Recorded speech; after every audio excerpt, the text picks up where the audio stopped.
Alright, ang China mga kapatid ay nagpapakita pa rin ng puwersa nila no dito sa Pilipinas. Pero eto no, ang Pilipinas at US Maritime Patrol no humaharap sa mga hamon mga tol no. Yung pagpapatrol, maritime patrol ng US at Amerika humaharap sa mga hamon dahil ang China ay patuloy sa pagpapakita nila ng kanilang puwersa.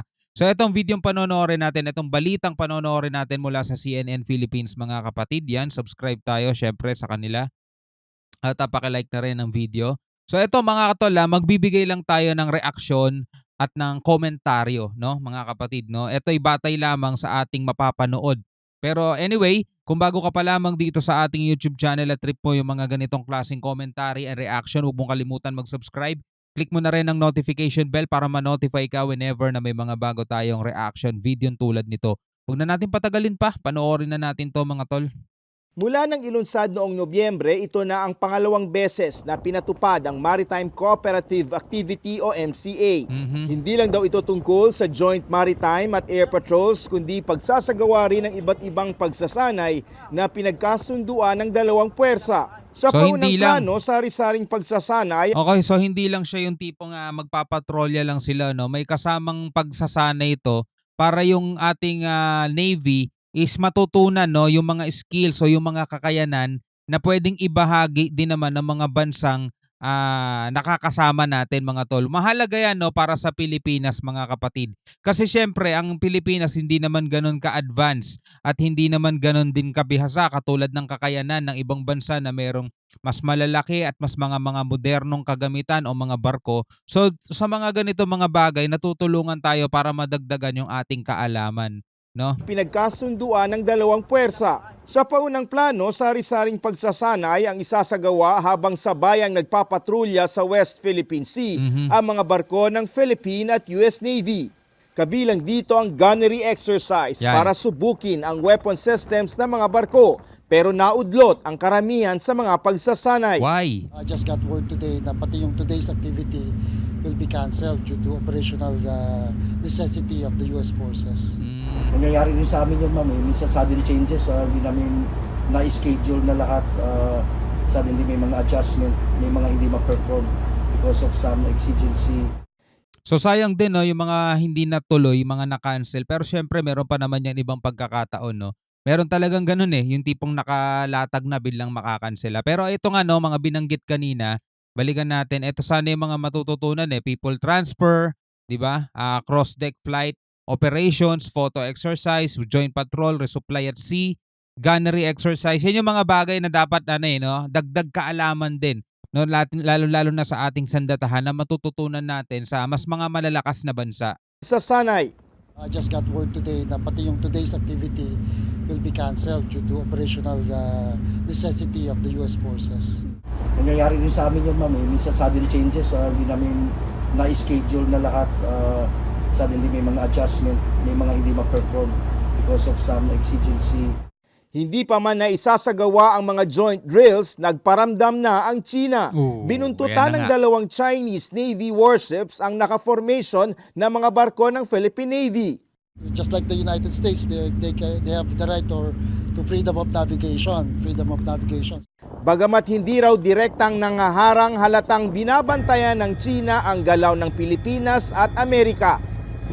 Kasi nga, ang dahilan mga tol kung bakit nandiyan dyan ang China, hindi na nga natin kailangan tanungin kasi alam na naman natin kung bakit sila nandiyan dyan Etong West Philippine Sea o malaking bahagi ng West Philippine Sea mga tol o malaking bahagi ng South China Sea na 90% nun ay kiniklaim ng China bilang kanilang pag-aari. So lahat ng mga aktibidad na ginagawa natin dito para sa kanila is paghahamon yan kasi nga hindi nila kinikilala yung claim ng Pilipinas di ba?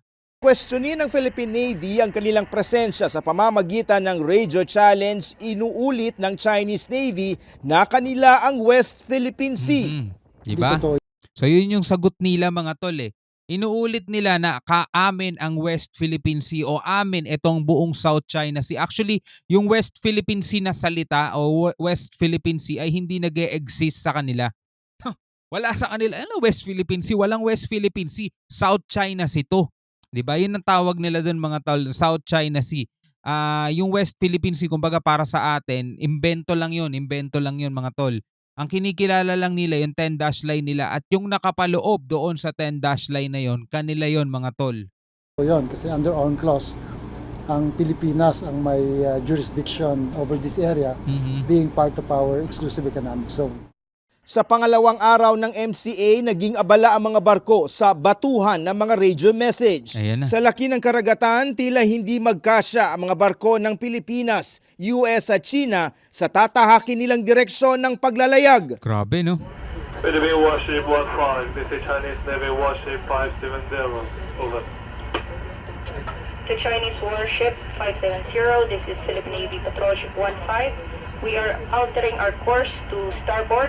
We will be passing through your astern. This is Chinese Warship 570. I alter my course to port side. Next course 250. Keep a safe distance of the motor vessel on my starboard, on my port side. This is U.S. Warship 59. Roger. Understand. Port to port. Over. So dito nag-uusap-usap sila, no? Nakikita mo, minsan kaya hindi sumasagot yung Chinese Navy kasi parang nahihirapan din sila magbanggit, no? Magsalita, mga tol. Kaya pala hindi sila sumasagot agad. Pero yun nga, no?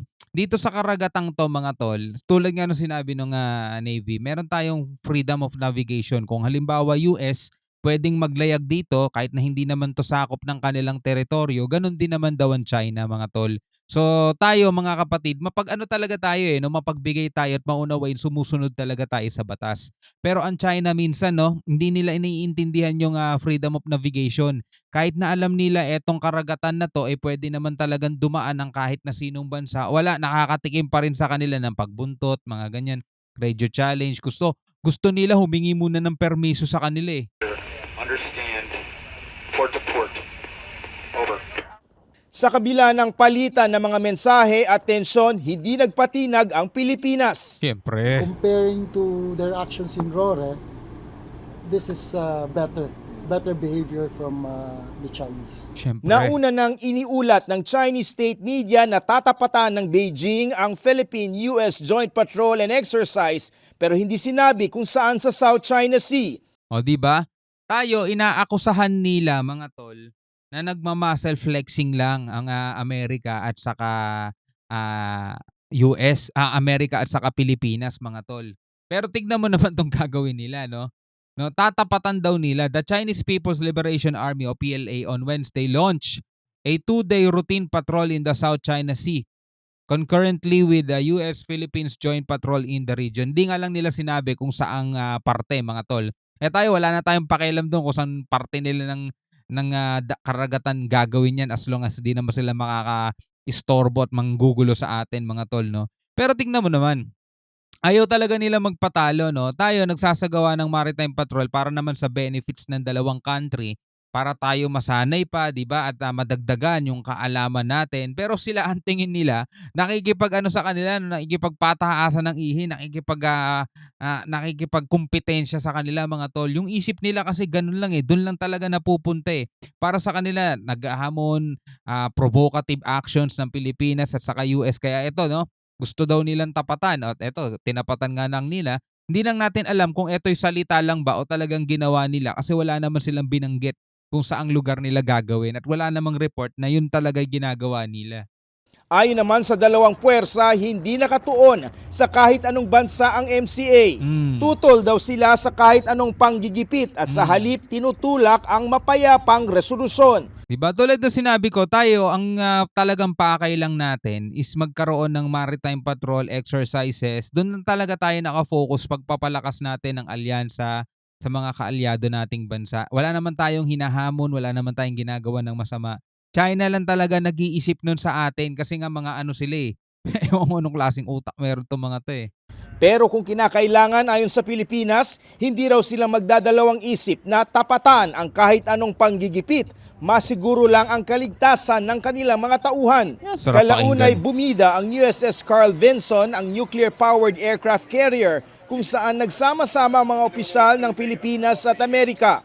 Mula sa mga barko ng Pilipinas, inilipad ang mga Pinoy na opisyal patungo sa USS Carl Vinson sakay ng Philippine Navy choppers. Dito ipinamalas ng US Navy ang kanilang mga kakayahan, sabay giit sa patuloy na pagpapalakas ng kanilang interoperability at pakikipag-alyansa sa Pilipinas. Sakay ng BRP Gregorio del Pilar sa West Philippine Sea, David Santos, CNN Philippines. Ang galing no mga tol. Sabing gano'n ng AFP natin o ng Navy natin, hindi kami magdadalawang isip na tapatan mga tol. Ang sarap pakinggan ng mga ganung bagay kasi nakikita natin na talagang sana hindi lang sa salita yun mga tol. Pero syempre wag naman sana humantong pa sa kailangan nilang patunayan yung mga ganyang mga bagay. No? Okay na marinig muna natin ganyan, at least alam nating papalag talaga ang ating bansa. Pero no need pa para patunayan kasi pag nangyari yun, ibig sabihin kaguluhan na yan mga tol at hindi natin gugustuhin yun. Pero eto nga no, eto pakikipag-alyansa natin at sa pakikipag-kooperasyon natin dito sa ibang mga bansa. Tulad nga sinabi kanina, pagpapaganda ng interoperability ng ating mga barko mga tol sa ibang mga kaalyansa nating bansa. Mahalaga yan no. Ginagawa rin naman ng China yan sa ibang mga bansa mga tol, mga kaalyado nila eh. Yun nga lang, eto din ang pinagdadaanan natin, yung mga hamon, 'di ba? Yung mga pagbuntot nila, yung mga pagmamatiyag nila sa atin. Nakakailang din kasi hindi mo alam kung ano yung tumatakbo sa isip nila eh. Hindi mo alam kung anong pakay nila doon na baka mamaya bigla na lang silang magsimula ng gulo 'di ba? So hindi rin talaga natin gusto yung mga ganung mga bagay, 'di ba? So ikaw bilang isang Pilipino, ano ang masasabi mo sa patuloy na pagpapakita ng puwersa ng China sa Pilipinas mga tol? Comment ka na lang sa baba, pag-usapan natin yan sa susunod na video. Hanggang sa muli, ako nga pala si Shobal D. Peace out.